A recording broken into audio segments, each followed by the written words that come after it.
Cerita Indonesiaku. Merapi, si gunung api baik hati. Dari kisah nyata letusan hebat Gunung Merapi tahun 2010. Di perbatasan antara Jawa Tengah dengan daerah istimewa Yogyakarta ada gunung yang besar. Namanya Gunung Merapi. Gunung Merapi bahagia sekali karena bisa menjadi rumah yang nyaman bagi banyak orang. Gunung Merapi punya tanah yang sangat subur, sehingga masyarakat yang tinggal di sana bisa menanam sayur, buah, palawija, hingga tembakau untuk dijual. Pasir dan batu dari tubuh Gunung Merapi bisa dimanfaatkan untuk membuat bangunan. Sementara lerengnya bisa dijadikan tempat wisata yang seru. Pokoknya Merapi membawa banyak sekali berkah bagi masyarakat di sana. Tapi di sisi lain, Merapi tahu dia menyimpan bahaya yang tak bisa dicegah siapapun, termasuk dirinya sendiri.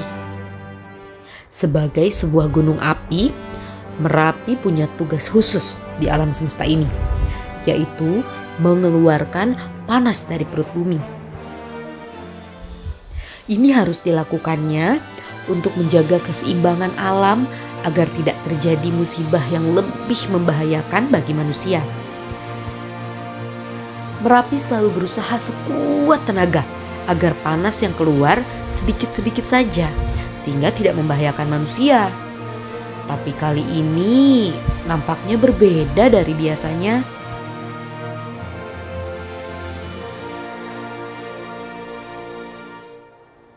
Jadi begini, dulu hampir 100 tahun yang lalu, Merapi pernah meletuskan gas dan lava yang sangat banyak. Hingga banyak manusia yang tewas. Ia tak ingin hal itu terjadi lagi. Tapi masalahnya, gejala itu muncul lagi. Alam mengirimkan panas dan tekanan yang begitu kuat. Merapi tahu dia akan meletus lagi, cepat atau lambat.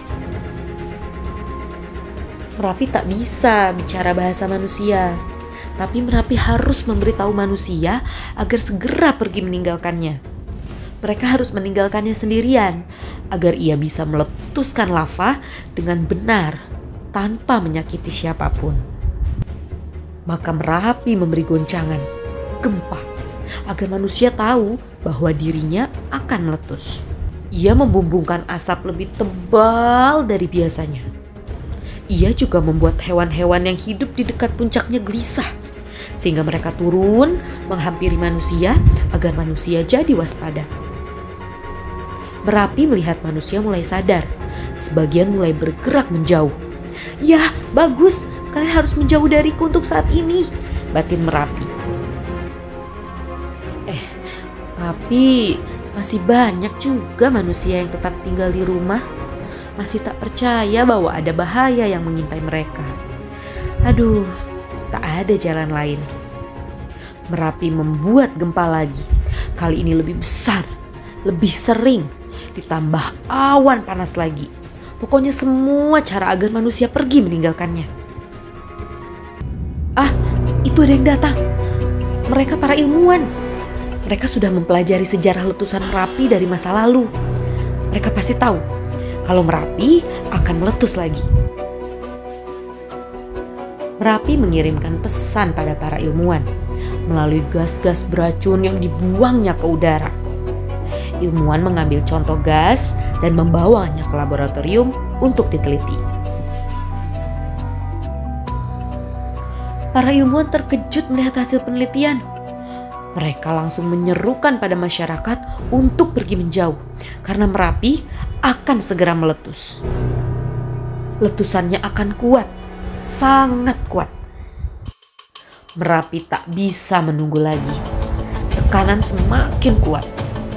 Maka pada tanggal 26 Oktober 2010, Gunung Merapi menyemburkan awan panas dan lahar dari dalam perutnya. Merapi bukan hanya memuntahkan gas panas, tapi juga bebatuan panas dengan berbagai ukuran.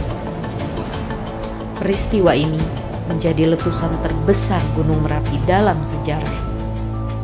Akibat ledakan dahsyat tersebut, 386 orang meninggal dunia.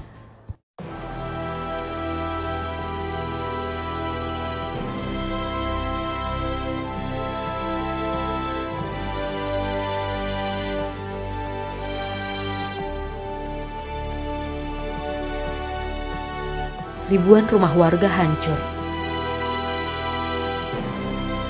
Hewan-hewan yang tak sempat diselamatkan hangus terbakar.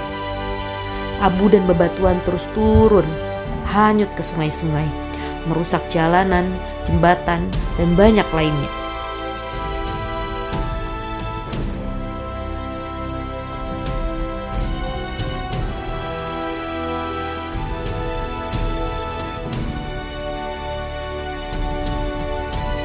Manusia berduka, Merapi juga. Hanya saja tangisnya tak terdengar, begitu juga permintaan maafnya. Tapi bagaimanapun manusia tak menyalahkan Merapi. Merapi sudah banyak membantu kehidupan mereka. Kini saatnya manusia yang mengerti, menerima, lalu bangkit kembali. Begitulah manusia dan Merapi. Mereka kembali hidup berdampingan lagi. Hingga kini, sampai nanti.